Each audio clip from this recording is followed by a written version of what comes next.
Welcome, everyone. Thanks for joining us on the Week in Review. I'm Amanda Vinicky. Paris Schutz has the evening off. We'll be joined by our Week in Review guests in just a moment, but first, Chicago voters elect a new leader. Come alive, Chicago!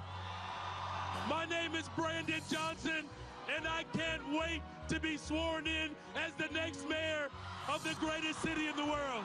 Chicago's next mayor makes big promises to usher in a new chapter in city history. He'll be leading a split electorate. I ran for mayor to bring the city together, and it's clear, based on the results tonight, that the city is deeply divided. The transition and serious conversations are already underway. We share a lot in common, our desire to lift up the people of the city of Chicago. While former President Donald Trump faced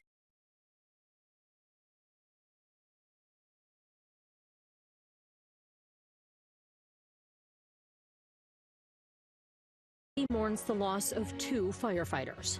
This has been a tragic week for us, unprecedented.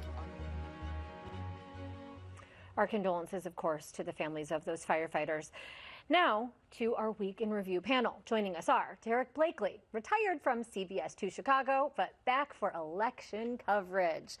Our very own Heather Sharon of WTTW News. Also, Greg Pratt of the Chicago Tribune and Becky Vivi of Chalkbeat Chicago. Let's get right to it. Mayor-elect Brandon Johnson also getting right to it, wasting no time getting prepped to take over the 5th floor this afternoon, meeting with arguably the state's most powerful Democrat, and that is Governor J.B. Pritzker. So, Greg, what are your takeaways from this meeting from these 2 top leaders? Well, it was interesting that the governor threw cold water on one of his tax proposals, the financial services tax, which I'm not entirely sure why he felt the need to go out of his way to do right there. But it does speak to Mayor-elect Johnson came in with a very broad, very ambitious agenda, and it's going to be tough to implement. Becky, why would he throw cold water on that in their very first meeting in such a public fashion? Is that sending a message? It could be, and it could certainly be sort of setting the tone for their relationship in some ways. You know, what's good for Chicago is good for the rest of the state. So J.B. Pritzker saying to him, you know, don't do anything too dramatic. But, you know, as Greg said, the implementation of his very ambitious agenda is going to be a challenge. It's going to be difficult. It's not necessarily going to be an easy road now that he is mayor. Yeah, so Derek, you take us a step further. This was an initial meeting, but what do you think is going to come of this? They're both Democrats, and today they signaled sort of a kumbaya message. We both want the same thing. We believe in the same things.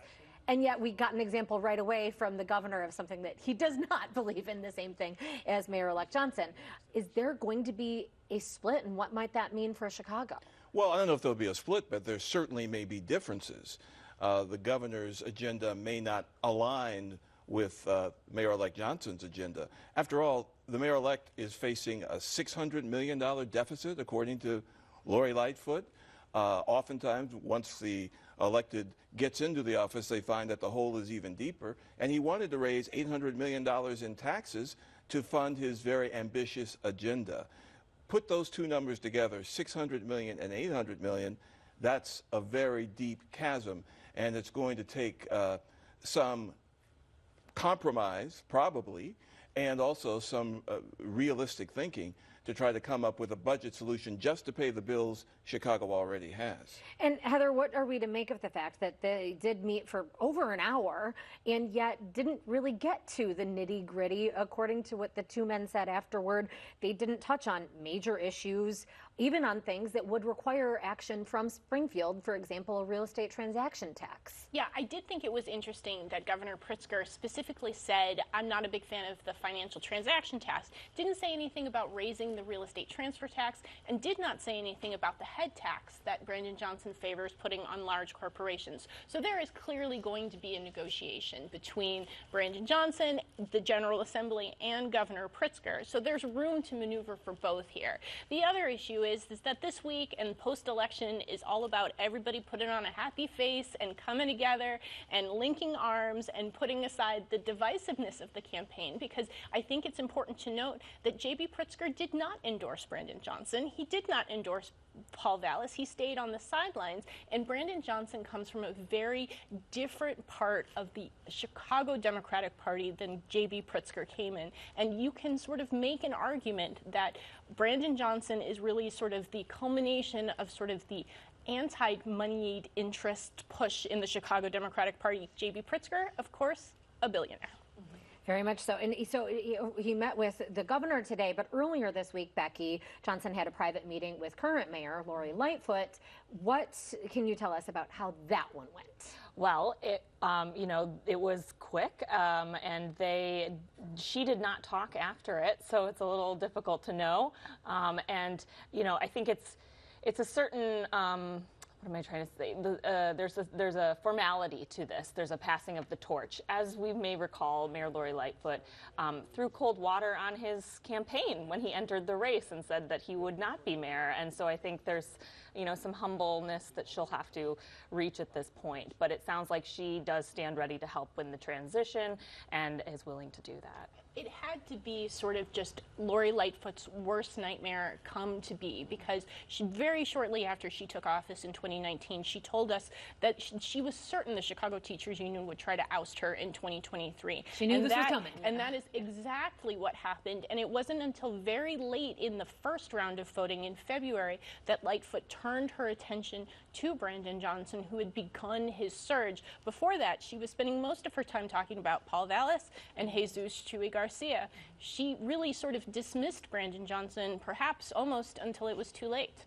And, I want to go back to something that Becky did mention, and this is when the mayor said that Brandon Johnson would never win as mayor. So, Greg, could bad blood disrupt the transition at all?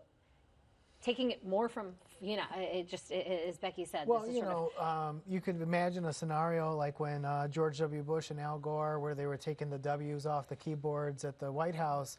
I don't think that's going to happen. I think that it's not going to be warm and fuzzy, and they have very different agendas. I doubt that it'll get too dramatic, but it's possible, I suppose. You think it's possible? Nothing, however, that you're predicting that's going to harm residents or, stuffing information in drawers. No, but the transitions are messy and disorganized, and the Lightfoot administration has been a pretty disorganized administration in a lot of ways. And, the Johnson administration is going to be an upstart administration. They're starting over from scratch in a lot of ways. So there's going to be a lot of growing pains. And it's worth noting this will be the shortest transition period in Chicago history. It was only going to be 41 days between Election Day and Inauguration Day. When Lori Lightfoot took over for Rahm Emanuel, it was closer to 47 days. So Johnson really has to hit the ground running, although I'm sure, like the rest of us, he is looking for a little bit of sleep and relaxation. Yeah. Either way, 41, 47 days, not a lot of time. And before we move on, Derek, we don't know all that much really about what went on during this meeting, because Lightfoot, she isn't speaking publicly. Have seen very little of her since her loss. What gives?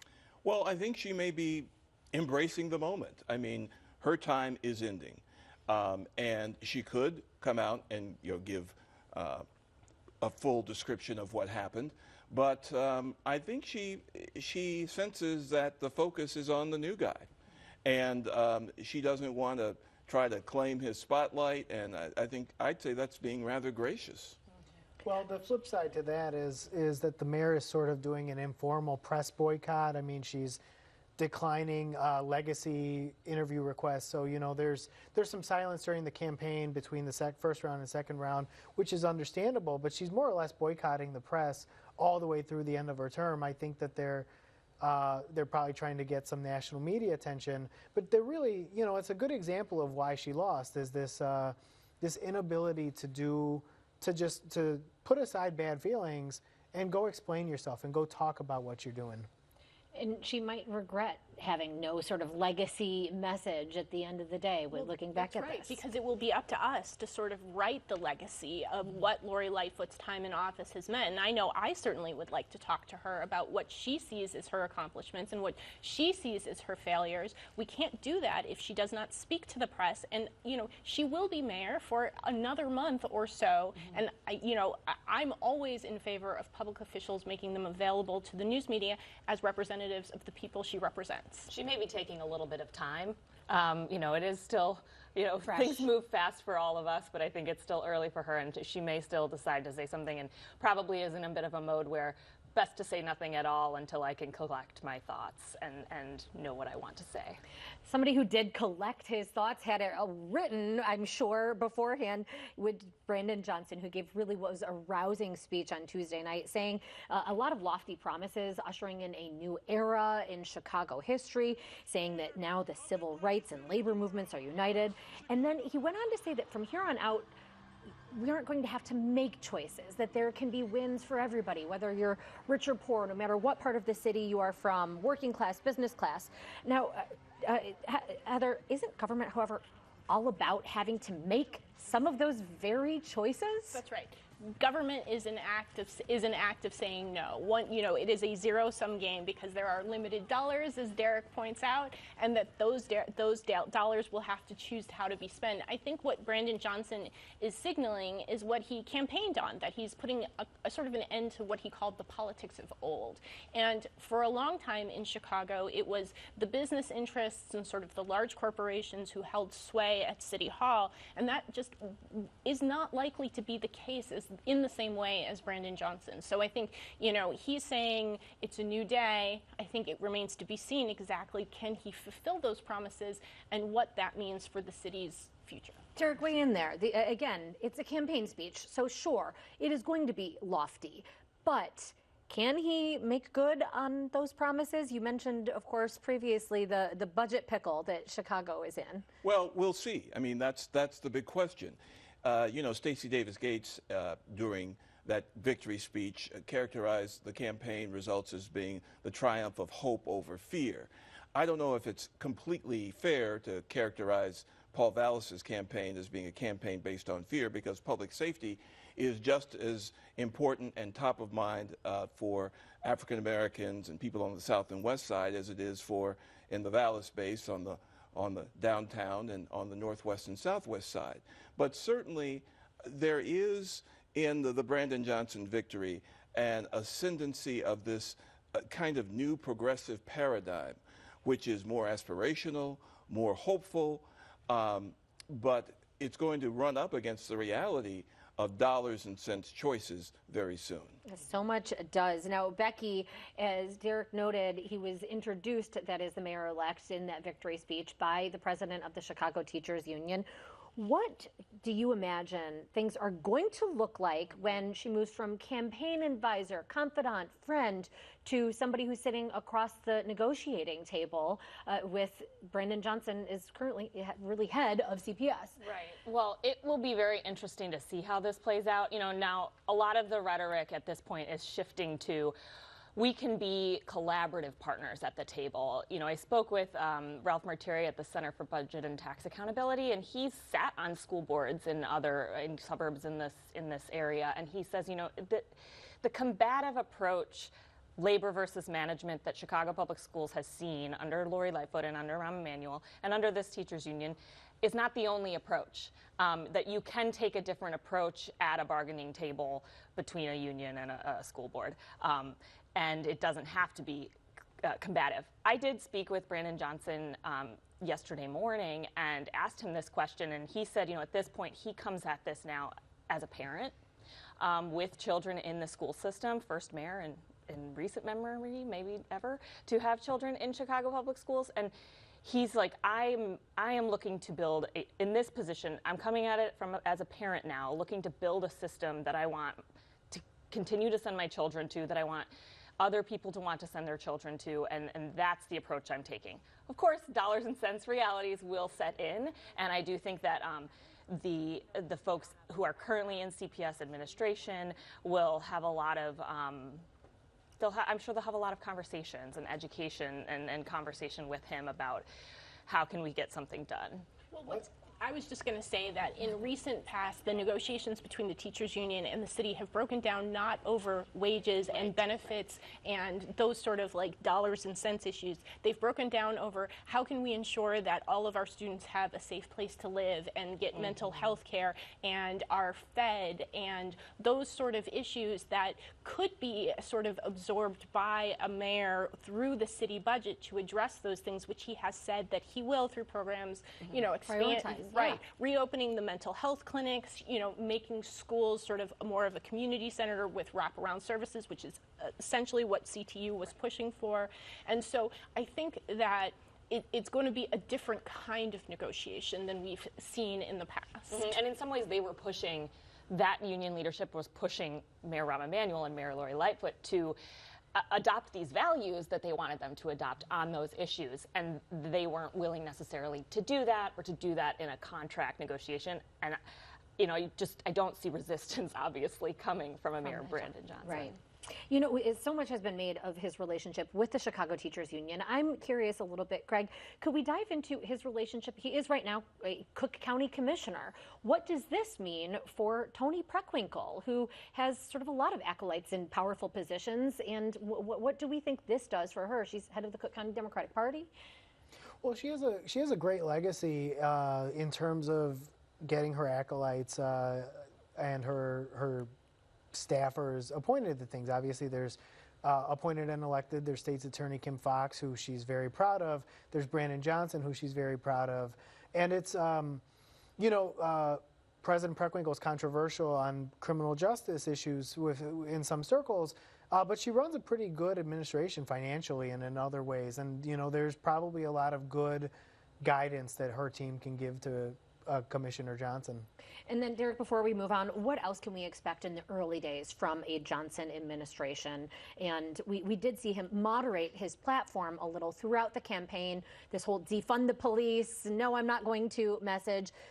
What else do you think that we are going to see, particularly in these early days? Well, he has said that he intends to try to move on this city-based youth employment program almost immediately. He wants to gather together corporate leaders and have them work with city vendors and also city agencies to try to develop a year-round youth employment program, which he believes will take young people off the streets, get them engaged in productive activities, and reduce crime.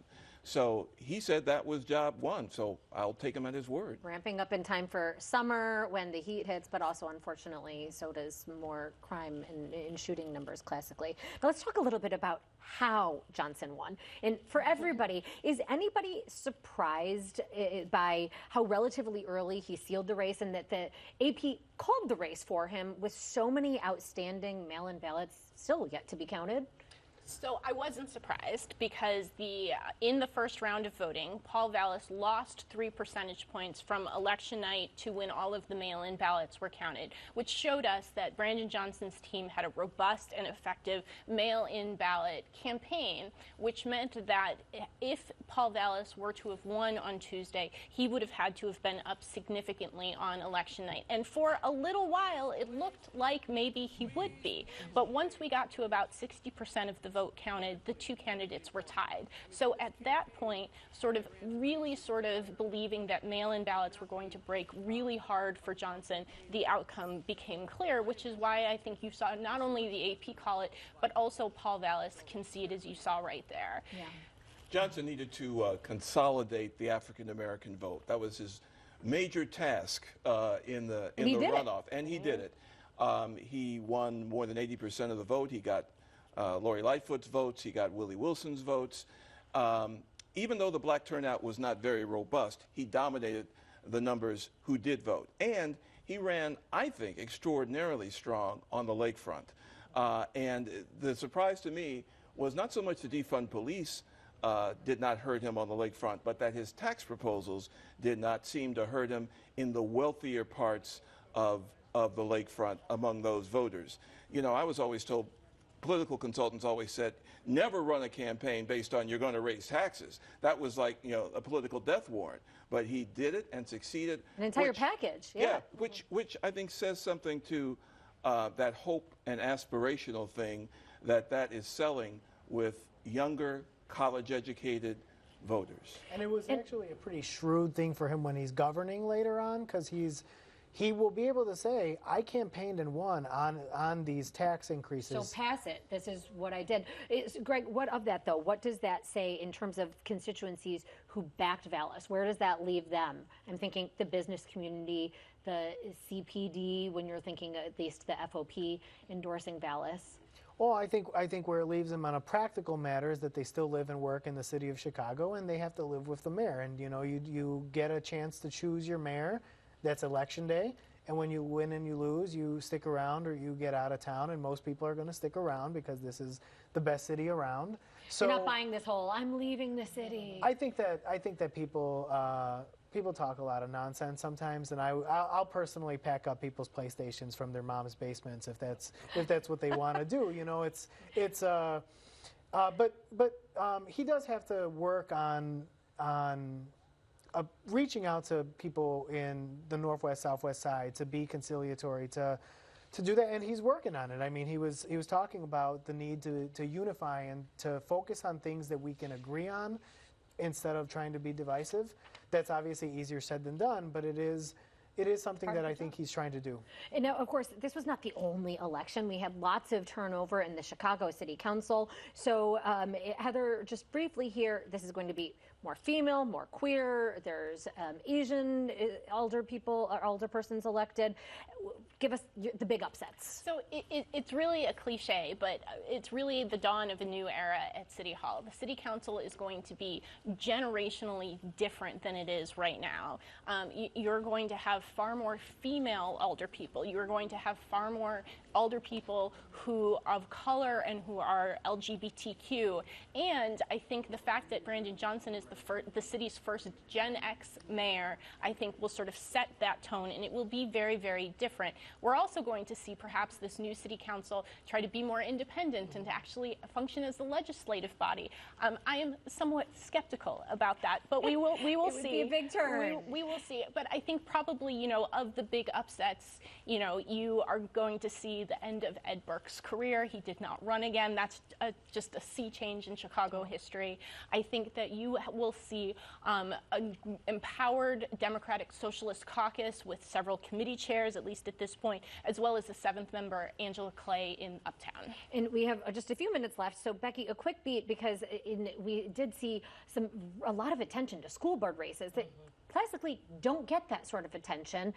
Conservatives and sort of this awake movement typically not successful. Yeah, did not perform super well. I mean, there was a reaction to that. I mean, I think you saw even in those races, similar to what we saw with Brandon Johnson's win, is you have a sort of electorate, maybe younger electorate, who is much more interested in these progressive focused policies and not going to entertain this sort of Trumpism and this much more conservative approach. So yeah, school board races, there weren't a lot of very money many going into these as well. There weren't very many pickups. So it will continue to be interesting though, and I've spoken to people with their eyes on the Chicago school board elections, which will be coming in 2024. I'm sure we'll see some of that, running, and there will be. This is not the end. There will be an ongoing battle there. For sure. Derek, I want to turn to you. We cannot end the show without talking about, of course, the former president who is now facing felony counts in New York. The judge had warned the former president about toning down his rhetoric, and then we saw this speech at Mar-a-Lago. Do you expect that there's going to be any sort of gag order, or what do we make in terms of what Trump is saying and what that outside the classroom might yield? Well, it's hard to forecast what a judge is going to do or how he's going to react. I think that Trump's rhetoric isn't going to diminish because that is his brand. So unless he is forced to shut up, he's not going to shut up. I mean, we know well enough, Especially as a candidate. Exactly. This is what Trump does. This is, of course, is not the end of his legal troubles because he has more investigations underway, both in Georgia and at the federal level. Including testimony from the former vice president as well about what happened on January 6th. In our last 15 seconds, Heather, I'm going to go to you. Magic Note came up during the ComEd trial. A lot of familiar names on it. Yeah. What is this Magic Note? So it was a magic list kept by Mike McLean, a confidant and close aide to Michael Madigan, and it listed all of the people who Michael Madigan allegedly wanted ComEd to hire in return for pushing through their legislation. It's perhaps the Rosetta Stone of this ongoing trial. I gotta say, most of those lobbyists are pretty darn successful there. With that, we are out of time. So our thanks to Derek Blakely, Heather Sharon, Greg Pratt, and Becky Vivi. And that is our show for this Friday night. Don't forget, you can get Chicago Tonight and the Week in Review streamed on Facebook, YouTube, and on our website, WTTW.com/news. And join us tonight at 10 for the Chicago Tonight program. On that show, breaking down new testimony in the so-called ComEd 4 trial and its implications on former Speaker Michael Madigan. So more of what we were just talking about. Also, what's next after a judge rules Chicago's lack of accessible crosswalks for the blind is illegal? Now, for the Week in Review, I'm Amanda Vinicky. Thank you for watching. Stay healthy and safe, and we'll see you at 10. All right, so I don't like to end on a sad note, but do want to say, of course, we talked earlier briefly about the firefighters. Also, Congressman Chuy Garcia's daughter passed away, so he was not on the stage, of course, on election night. That is the second member of the Illinois congressional delegation who's lost a child. I mean, this is just terrible. Incredibly sad. Incredibly sad. Awful. It's hard to really even think of the scope of the tragedy facing the Chicago Fire Department. They've never before lost 2 members in 1 week, and just... Closed captioning is made possible by Robert A. Clifford and Clifford Law Offices, a personal injury law firm dedicated to preserving the dignity and rights of all individuals.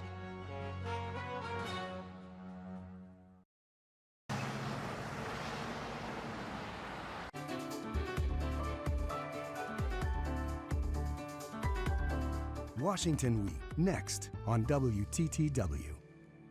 I'm Scott Yu. Join me on a trip through Buenos Aires to learn the tango. This is all part of getting to know Astor Piazzolla, an Argentine composer who fell in love with tango. The violin corneta. Have you ever seen one of these? I've never seen this before. It is like the love child of a trumpet and a violin. Now hear this, Piazzolla's history with tango on Great Performances. Tonight at 8 on WTTW. Easter is a celebration with historical roots throughout Europe. Tracing both the seasons and the original Christian story, Rick Steves' European Easter experiences the variety of rich traditions that have developed in Europe over the centuries. We'll participate in festivities